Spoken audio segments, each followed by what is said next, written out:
ትንቢተ ናሆም ምዕራፍ አንድ ስለ ነነዌ የተነገረ ሸክም።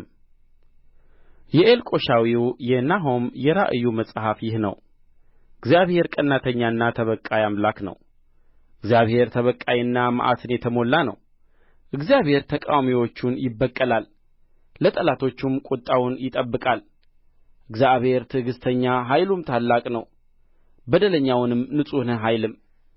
እግዚአብሔር በወጀብና በዐውሎ ነፋስ ውስጥ መንገድ አለው፣ ደመናም የእግሩ ትቢያ ነው። ባሕሩንም ይገሥጻታል ያደርቃትማል፣ ወንዞችንም ሁሉ ያደርቃል። ባሳንና ቀርሜሎስም ላልተዋል፣ የሊባኖስም አበባ ጠውልጎአል። ተራሮችም ከእርሱ የተነሣ ታወኩ፣ ኮረብቶችም ቀለጡ። ምድርና ዓለም የሚኖርባትም ሁሉ ከፊቱ ተናወጡ። በቍጣው ፊት የሚቆም ማን ነው? የቍጣውንም ትኵሳት ማን ይታገሣል? መዓቱ እንደ እሳት ይፈስሳል፣ ከእርሱም የተነሣ ዓለቶች ተሰነጠቁ። እግዚአብሔር መልካም ነው፣ በመከራ ቀንም መሸሸጊያ ነው። በእርሱ የሚታመኑትንም ያውቃል። ስፍራዋን ግን በሚያጥለቀልቅ ጎርፍ ፈጽሞ ያጠፋታል፣ ጠላቶቹንም ወደ ጨለማ ያሳድዳቸዋል። በእግዚአብሔር ላይ የምታስቡት ምንድር ነው? እርሱ ፈጽሞ ያጠፋል፣ መከራም ሁለተኛ አይነሣም። እርስ በርሳቸው እንደ ተመሰቃቀለ እሾህ ቢሆኑ በመጠጣቸውም ቢሰክሩ እንደ ደረቅ ገለባ ፈጽመው ይጠፋሉ። በእግዚአብሔር ላይ በክፉ የሚያስብ ክፋትን የሚመክር ከአንተ ዘንድ ወጥቶአል። እግዚአብሔር እንዲህ ይላል፣ ኃይለኞችና ብዙዎች ቢሆኑ እንዲሁ ይቈረጣሉ፣ እርሱም ያልቃል። እኔም አስጨንቄሃለሁ፣ ነገር ግን ከእንግዲህ ወዲህ አላስጨንቅህም። አሁንም ቀንበሩን ከአንተ እሰብራለሁ፣ እስራትህንም እበጥሳለሁ። እግዚአብሔርም ከስምህ ማንም ከእንግዲህ ወዲህ እንዳይዘራ ስለ አንተ አዝዞአል። ከአምላኮችህ ቤት የተቀረጸውንና ቀልጦ የተሠራውን ምስል አጠፋለሁ። አንተም የተጠቃህ ነህና መቃብርህን እምሳለሁ። እነሆ የምስራችን የሚያመጣ ሰላምንም የሚያወራ ሰው እግር በተራሮች ላይ ነው። ይሁዳ ሆይ አጥፊው ፈጽሞ ጠፍቶአልና ከእንግዲህም ወዲህ በአንተ ዘንድ አያልፍምና ዓመት በዓሎችህን አድርግ፣ ስእለቶችህን ክፈል። ትንቢተ ናሆም ምዕራፍ 2 የሚቀጠቅጥ በአንተ ላይ ወጥቶአል። ምሽግን ጠብቅ፣ መንገድንም ሰልል፣ ወገብህን አጽና፣ ኃይልህንም እጅግ አበርታ። ዘራፊዎች ዘርፈዋቸዋልና የወይናቸውንም ማረግ አጥፍተዋልና እግዚአብሔር የያዕቆብን ክብር እንደ እስራኤል ክብር ይመልሳል። የኃያላኑ ጋሻ ቀልቶአል፣ ጽኑዓንም ቀይ ልብስ ለብሰዋል። እርሱም በሚያዘጋጅበት ቀን ሰረገሎች እንደ እሳት ይንቦገቦጋሉ፣ የጦሩም ሶመያ ይወዛወዛል። ሰረገሎች በመንገድ ላይ ይነጕዳሉ፣ አደባባዩም ይጋጫሉ። መልካቸው እንደ ፋና ነው፣ እንደ መብረቅም ይከንፋሉ። መሳፍንቱን ያስባል፣ በአረማመዳቸው ይሰናከላሉ። ፈጥነው በቅጥርዋ ላይ ይወጣሉ፣ መጠጊያም ተዘጋጀለት።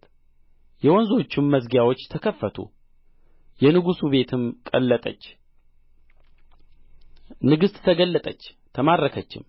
ሴቶች ባሪያዎችዋም እንደ ርግብ እየጮኹና ደረታቸውን እየመቱ ዋይ ዋይ ይላሉ። ነነዌ ግን ከድሮ ዘመን ጀምራ እንደ ተከማቸ ውኃ ነበረች። አሁን ግን ይሸሻሉ፣ እነርሱም ቁሙ ቁሙ ይላሉ። ነገር ግን የሚመለስ የለም፣ መዝገብዋ መጨረሻ የለውምና የከበረውም የዕቃዋ ሁሉ ብዛት አይቈጠርምና። ብሩን በዝብዙ፣ ወርቁንም በዝብዙ፣ ባዶና ባድማ ምድረ በዳም ሆናለች። ልብ ቀልጦአል፣ ጕልበቶችም ተብረክርከዋል። በወገብም ሁሉ ሕማም አለ፣ የሰዎችም ሁሉ ፊት ጠቍሮአል። የአንበሾችም መደብ የአንበሾችም ደቦል የሚሰማራበት አንበሳውና አንበሳይቱ ግልገሉም ሳይፈሩ የሚሄዱበት ስፍራ ወዴት ነው? አንበሳው ለልጆቹ የሚበቃውን ነጠቀ፣ ለእንስቶቹም ሰበረላቸው። ዋሻውን በንጥቂያ መደቡንም በቅሚያ ሞልቶታል። እነሆ በአንቺ ላይ ነኝ ይላል የሠራዊት ጌታ እግዚአብሔር፣ ሰረገሎችዋንም አቃጥዬ አጤሳለሁ፣ ሰይፍም የአንበሳ ደቦሎችሽን ይበላቸዋል። ንጥቂያሽንም ከምድር አጠፋለሁ፣ የመልእክተኞችሽን ድምፅ ከእንግዲህ ወዲህ አይሰማም። ትንቢተ ናሆም ምዕራፍ 3 ለደም ከተማ ወዮላት! በሁለንተናዋ ሐሰትና ቅሚያ ሞልቶባታል። ንጥቂያ ከእርስዋ አያልቅም። የአለንጋ ድምፅ፣ የመንኰራኵርም ድምፅ፣ የፈረሶችም ኮቴ፣ የፈጣን ሰረገላም ጩኸት ተሰምቶአል። ፈረሰኛው ይጋልባል፣ ሰይፍም ይንቦገቦጋል፣ ጦርም ይብለጨለጫል። የተገደሉትም ይበዛሉ፣ በድኖችም በክምር ይከመራሉ። ሬሳቸውም አይቈጠርም፣ በሬሳቸውም ይሰናከላሉ። ስለ ተዋበችው ጋለሞታ ግልሙትና ብዛት ይህ ሆኖአል። እርስዋም በመተትዋ እጅግ በለጠች። አሕዛብንም በግልሙትናዋ ወገኖችንም በመተትዋ ሸጠች። እነሆ በአንቺ ላይ ነኝ ይላል የሠራዊት ጌታ እግዚአብሔር። ልብስሽን በፊትሽ እገልጣለሁ፣ ኀፍረተ ሥጋሽንም ለአሕዛብ ነውርሽንም ለመንግሥታት አሳያለሁ። ርኵሰትንም በላይሽ እጥላለሁ፣ እንቅሽማለሁ፣ ማላገጫም አደርግሻለሁ። የሚያይሽም ሁሉ ከአንቺ ሸሽቶ ነነዌ ባድማ ሆናለች። የሚያለቅስላትስ ማን ነው? የሚያጽናናትንስ ከወዴት እፈልጋለሁ? ይላል። አንቺ በመስኖች መካከል ከተቀመጠችው ውኃም በዙሪያዋ ከነበረባት ምሽግዋም ባሕር ከነበረ ቅጥርዋም በባሕር ውስጥ ከነበረ ከኖእ አሞን ትበልጫለሽን? ኢትዮጵያና ግብጽ የማይቈጠር ኃይልዋ ነበሩ። ፉጥና ልብያ ረዳቶችዋ ነበሩ። እርስዋ ግን ተማርካ ፈለሰች።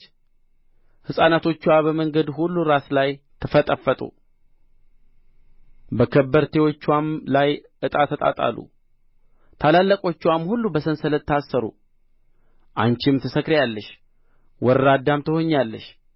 አንቺ ደግሞ ከጠላት የተነሣ መጠጊያን ትፈልጊአለሽ። አምባሽ ሁሉ የመጀመሪያውን የበለስ ፍሬ እንደ ያዙ እንደ በለስ ዛፎች ነው። ቢወዛወዝ በሚበላው አፍ ውስጥ ይወድቃል። እነሆ በመካከልሽ ያሉ ሕዝብሽ ሴቶች ናቸው። የአገርሽ በሮች ለጠላቶችሽ ፈጽሞ ተከፍተዋል። እሳትም መወርወሪያዎችሽን በልቶአል። ከብበው ያስጨንቁሻልና ውኃን ቅጂ፣ አምባሽን አጠንክሪ፣ ወደ ጭቃ ገብተሽ እርገጪ። የጡብን መሠሪያ ያዢ፣ በዚያ እሳት ይበላሻል፣ ሰይፍ ያጠፋሻል፣ እንደ ደጎብያ ይበላሻል። እንደ ደጎብያ ብዢ፣ እንደ አንበጣም ተባዢ።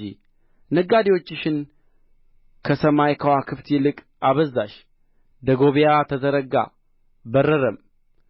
በአንቺ ዘንድ ዘውድ የጫኑት እንደ አንበጣ አለቆችሽም እንደሚንቀሳቀሱ ኩብኩባዎች ናቸው። በብርድ ቀን በቅጥር ውስጥ ይቀመጣሉ፣ ፀሐይም በወጣች ጊዜ ያኰበኵባሉ። ስፍራቸው በየት እንደ ሆነ አይታወቅም። የአሦር ንጉሥ ሆይ እረኞችህ አንቀላፍተዋል፣ መኳንንቶችህም ዐርፈዋል። ሕዝብህም በተራሮች ላይ ተበትኖአል፣ የሚሰበስበውም የለም። ስብራትህ አይፈወስም፣ ቍስልህም ክፉ ነው። ወሬህንም የሚሰሙ ሁሉ እጃቸውን በአንተ ላይ ያጨበጭባሉ። ክፋትህ ሁልጊዜ ያላለፈችበት ሰው ማን ነውና